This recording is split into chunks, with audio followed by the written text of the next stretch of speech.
नमस्कार, बीकेसी गुरु क्लासेस में आपका स्वागत है।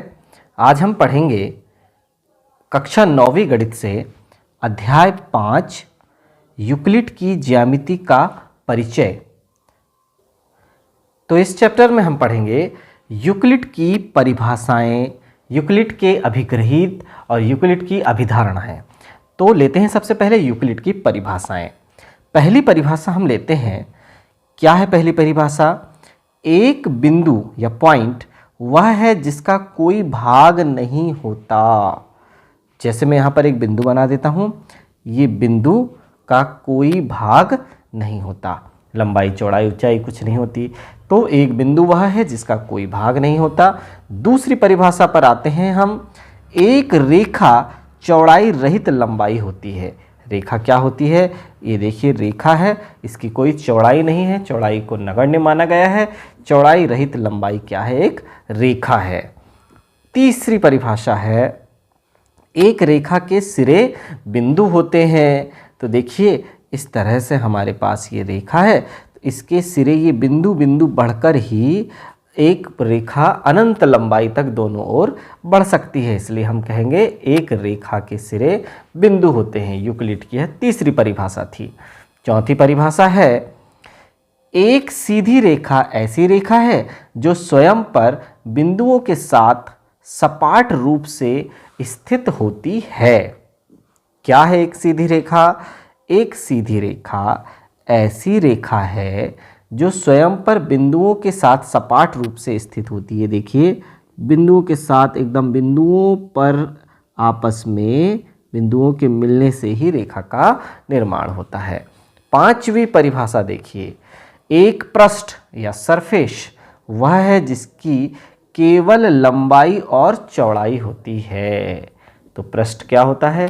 जिसकी केवल लंबाई और चौड़ाई होती है। जैसे कि हम यहाँ पर कोई भी एक पृष्ठ बना दें, जैसे ये मैंने बना दिया एक पृष्ठ जिसकी लंबाई और चौड़ाई है। तो एक पृष्ठ वह है जिसकी केवल लंबाई और चौड़ाई होती है। छठवीं परिभाषा लेते हैं, पृष्ठ के किनारे रेखाएं होती हैं। तो देखिए हमने पृष्ठ जो बनाया था, ये देखिए एक पृष्ठ बनाया और इसके किनारे क्या होते हैं? रेखाएं होती हैं। किनारे रेखाएं होती हैं। देखिए इनके किनारे हम देख रहे हैं, तो ये क्या हैं? ये रेखाएं हैं पृष्ठ के किनारे। फिर देखिए 7वें नंबर की परिभाषा पर आते हैं।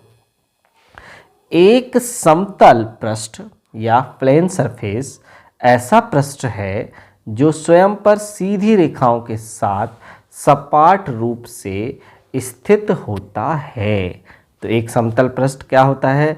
जो स्वयं पर सीधी रेखाओं के साथ सपाट रूप से स्थित होता है। जैसे कि हमने ये ऊपर देखा, अभी हमने ये सीधी रेखाओं के मिलने से ये देखिए सपाट रूप से सीधी रेखाओं के साथ स्थित होता है। यह क्या कहलाएगा? समतल पृष्ठ कहलाएगा। फिर अब हम लेते हैं यूक्लिड के अभिग्रहित। तो यूक्लिड के अभिग्रहित में सबसे पहला अभिग्रहित है, वे वस्तुएं जो एक ही वस्तु के बराबर हों एक दूसरे के बराबर होती हैं। तो देखिए वे वस्तुएं जो एक ही वस्तु के बराबर हों एक दूसरे के बराबर होती हैं। तो हम ले लेते हैं, जैसे कि कोई वस्तु है, वह ये दो वस्तुएं हैं और ये तीसरी वस्तु के बराबर हैं, तो ये दोनों भी आपस में बराबर होंगी। यदि ये वस्तुएं इस तीसरी वस्तु के बराबर हैं तो ये दोनों भी आपस में बराबर होंगी। बिल्कुल सही बात है। फिर दूसरा अभिग्रहित हम लेते हैं, यदि बराबरों को बराबरों में जोड़ा जाए तो पूर्ण भी बराबर होता है। सही है। यदि हमने बराबरों को, कोई दो बराबर वस्तुएं हम ले लेते हैं, चलिए ये बराबर हैं और इनमें हमने इस बराबर वस्तु को जोड़ दिया जाए तो इनका जो योगफल बनेगा वह भी क्या होगा? वह भी बराबर होगा, है ना। तो बराबरों को बराबरों से जोड़ा जाए, ये आपस में बराबर थी, फिर ये आपस में बराबर हुए, तो ये जो योगफल प्राप्त हुआ वह भी बराबर हुआ। तो क्या निष्कर्ष निकला? यदि बराबरों को बराबरों में जोड़ा जाए तो पूर्ण भी बराबर होते हैं। अब तीसरे नंबर के अभिग्रहित पर आते हैं। यदि बराबरों को बराबरों से घटाया जाए तो शेषफल भी बराबर होते हैं। बिल्कुल इसी तरह का हम समझा सकते हैं कि बराबरों को बराबरों में से घटाया जाए तो शेषफल भी बराबर होते हैं। अब चौथे नंबर का अभिग्रहित है, वे वस्तुएं जो परस्पर संपाती हों एक दूसरे के बराबर होती हैं। यानी पहली वस्तु हमने रखा और उस वस्तु को दूसरी वस्तु ने पूर्णतः ढक लिया तो हम कहेंगे कि ये दोनों वस्तुएं एक दूसरे के संपाती हैं और एक दूसरे के बराबर हैं। फिर अगला है, पूर्ण अपने भाग से बड़ा होता है। सही है, हमारे पास एक बिस्किट है और एक बिस्किट का टुकड़ा है, तो यह टुकड़े से यह बिस्किट सदैव बड़ी होगी, है ना। तो पूर्ण अपने भाग से सदैव बड़ा होता है, टुकड़े से सदैव बड़ा होता है पूर्ण। छठवें नंबर की अभिधारणा है, एक ही वस्तुओं के दुगने परस्पर बराबर होते हैं। यदि हमने बोला कि यह आम का भार इस आम के भार के बराबर है तो इनके दुगनों का भार भी आपस में बराबर होगा। तो एक ही वस्तु के दुगने परस्पर बराबर होते हैं। फिर है, एक ही वस्तुओं के आधे परस्पर बराबर होते हैं। बिल्कुल सही है, हमारे पास एक वस्तु है और ये उसके बराबर वस्तु है। जब हम इनके आधे करेंगे तो वो आधे हिस्से भी आपस में बराबर होंगे। इस तरह से हम कह रहे हैं कि एक ही वस्तुओं के आधे परस्पर बराबर होते हैं। अब हम लेते हैं यूक्लिड की अभिधारणाएं। क्या हैं यूक्लिड की अभिधारणाएं?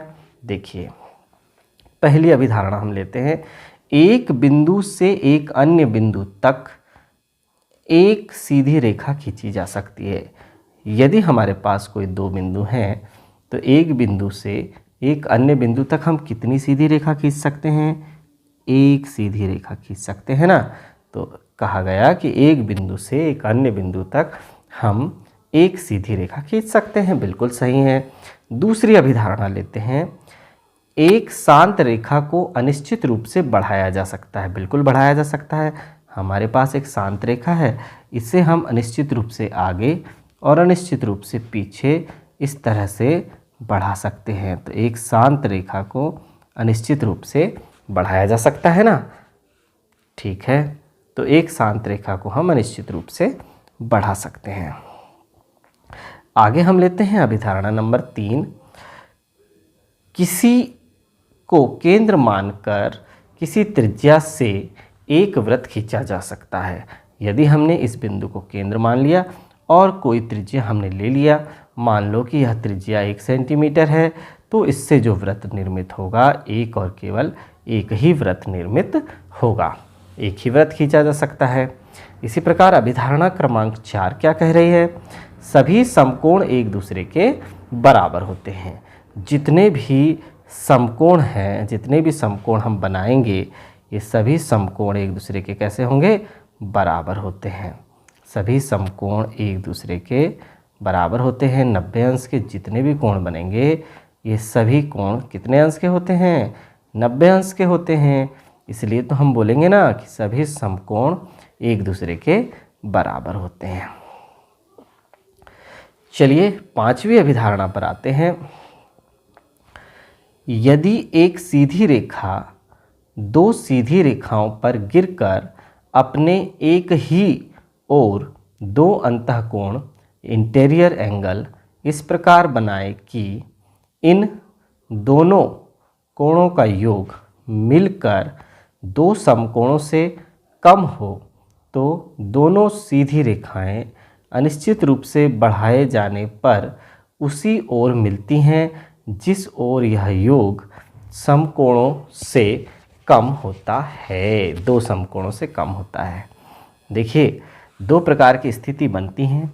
एक स्थिति ये है कि यदि हम समांतर रेखाएं ले लें और समांतर रेखाएं, मान लो ये दो रेखाएं समांतर हैं, ध्यान दीजिएगा, दो रेखाएं समांतर हैं, इस पर किसी भी प्रकार से यदि हम रेखा को गिराते हैं तो हम पाते हैं कि ये जो अंतःकोण है इनका योग 180 अंश होता है। ये हमने पिछली कक्षाओं में पढ़ लिया है कि इन अंतःकोणों का योग 180 अंश होता है।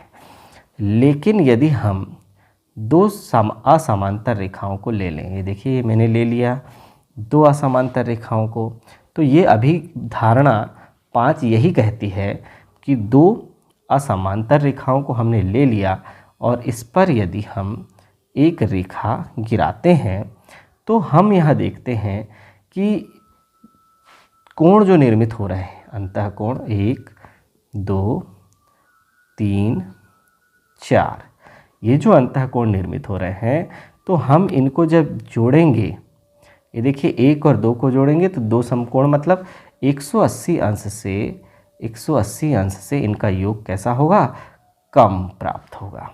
इसी प्रकार कोण 3 और कोण 4 को जब हम जोड़ेंगे तो इनका योग 180 अंश से अधिक प्राप्त होगा। तो हम ये समझ जाएंगे कि जिस ओर दो समकोण से कम योगफल प्राप्त हो रहा है अंतःकोणों का, उस ओर ये इन रेखाओं को आगे बढ़ाने पर एक दूसरे को प्रतिच्छेद करेंगी। तो चलिए बच्चों उसको एक बार पढ़ लीजिए। यदि एक सीधी रेखा दो सीधी रेखाओं पर गिरकर अपने एक ही ओर दो अंतःकोण इस प्रकार बनाए कि इन दोनों कोणों का योग मिलकर दो समकोणों से कम हो। ये देखिए दोनों का योग इस तरफ क्या हो रहा है, दो समकोण मतलब 180 अंश से कम हो रहा है, तो वे दोनों सीधी रेखाएं अनिश्चित रूप से बढ़ाए जाने पर उसी ओर मिलती हैं जिस ओर यह योग दो समकोण से कम है। किस तरफ है योग, इस तरफ है, तो ये रेखाएं आगे बढ़ाने पर एक दूसरे को काटेंगी। तो बच्चों यूक्लिड की ज्यामिति का परिचय की प्रमुख परिभाषाएं, अभिग्रहित अभिधारणाएं यहाँ समाप्त होती हैं। धन्यवाद।